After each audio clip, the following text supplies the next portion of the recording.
আওয়ামী লীগ তো আর 100 বছরেও ঘুরে দাঁড়াবে না।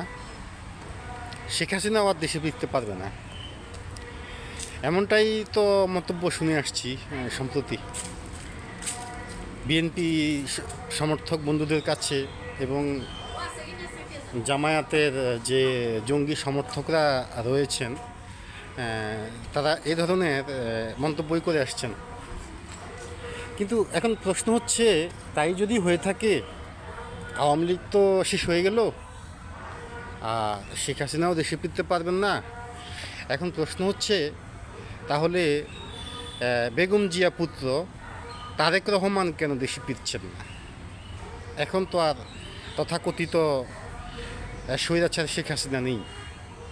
পাশাপাশি হলুদ সাংবাদিক ইলিয়াস, পিনাকি ভট্টাচার্য, যারা দীর্ঘদিন দেশকে নিয়ে প্রপাগান্ডা প্রচার করেছিল, দেশের রাজনীতি নিয়ে, দেশের সরকার নিয়ে অপবাদ রটনা রটিয়েছিল, তারা দেশে ফিরছেন না কেন?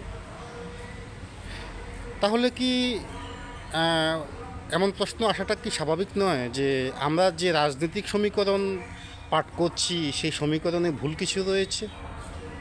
তাহলে কি আমরা কি ভাবতে পারি যে সবক এখন জনগণকে শোনানো হচ্ছে, সেখানে ভুল কিছু ঘটতে পারে?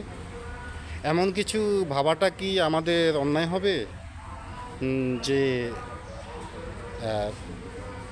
শেখ হাসিনা হয়তো শীঘ্রই ফিরে আসবেন, বা অথবা যে আশা বা যে স্বপ্ন নিয়ে 5ই আগস্টের যে জঙ্গি উন্মাদনা ঘটিয়ে আমাদের সরকার কাঠামো দখল করা হয়েছিল, সেটি আদৌ বাস্তবায়ন করা সম্ভব নয়।